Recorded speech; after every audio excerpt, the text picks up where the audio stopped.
Igniter, Monica Leonel from theworldneedsyourbook.com. Today is day 19 of the challenge, and we are talking about the Martyr Energy. We're on day 19, characters in the Martyr Energy. So the Martyr Energy corresponds with the resolution of your novel.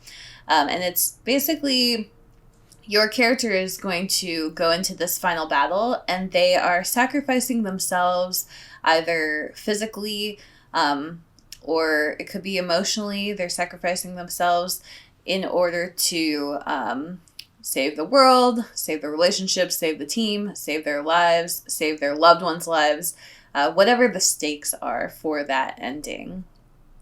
So there's the possibility of death.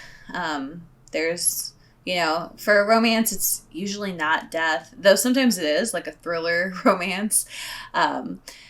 It's at least a heartbreak for some other types of stories. So a heartbreak, or like a bumping up against their core values, or even like just sacrificing their happiness. So like a historic novel, it might be, the character decides to give up her life and marry the king to save the country, as opposed to following her love. So that's the type of thing that it would be. So it's really this energy of they are sacrificing themselves, and it's for the greater good. And so this is a important part of it, is well, I guess it doesn't have to be for the greater good, but if you can make it for the greater good, then that will really set them up to be more of a hero.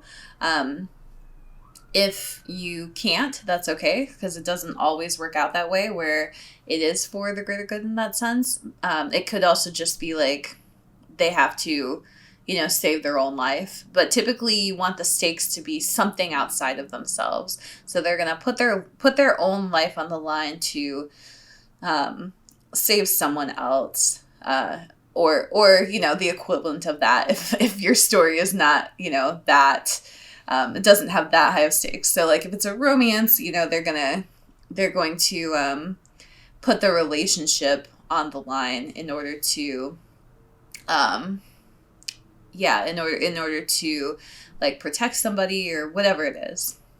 So I hope that makes sense. So the fatal flaw is transformed in this section. We've talked about that a lot in past days, so definitely check out day 18. And then this section is also just tying up loose ends. And for this particular day, we're going to look at some emotional loose ends. And these typically have to do with the characters' relationships. So you want to tie up all of the protagonists' relationships and how they've changed throughout the book. And it doesn't have to be every single one, but the example is the Hunger Games.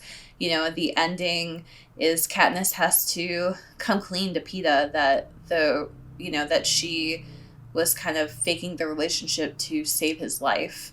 And of course that's, I think he understands that, but he's still devastated by it, because he really believed that emotion was real. And so she has to kind of burst his bubble around that. All right. So, these sections, kind of the same as what has been in past days. Consider how the character's emotions change. You can map it out onto the body. So the character is going from an extraordinary world or situation, and then they're going back to their ordinary world, but that ordinary world has changed for them. And it's changed because they have changed. Because the journey isn't, there's no emotional resonance to the journey unless the world has changed for them, and unless the character has changed. So you were able to show that in their ordinary world. And the phrase that comes to mind is you can't go back home. So a lot of times the character, this is kind of the cliche way of how this works, is the character goes back to the home that they left in the beginning of the story. And that's kind of the classic hero's journey. They go back and they are looking at this ordinary world that they're just looking at it completely differently now. So they've just had a change of perspective, and things are very different for them. And so you see this in the Hunger Games.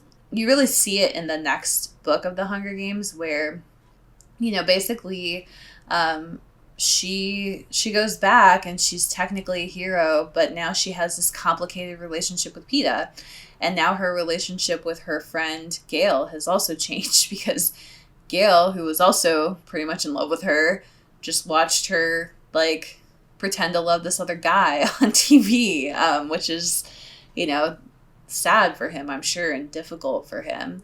And then her family is no longer poor. They have a lot of money now, and they live in these victors. So they're considered victors. So they have a victor's house. They have, help. They have maids. They don't have to worry about food or anything anymore. And it's just different. So her whole world has really changed. In part because of the games, but also because she has changed. So you can map this out for 5 characters, and then the end of this is there are scene notes for the last section. So this is a good place where you can combine some of the emotional elements that we're figuring out today with the resolution that was on day 18. So you can pull all of that data into the couple pages of this, so that you kind of have scene by scene, beat by beat, what you're going to do at the end of the story. Thank you so much for watching and listening. If you have any questions, make sure you drop a comment below, and I'm happy to get back to you. I'm happy to support you however I can during the challenge.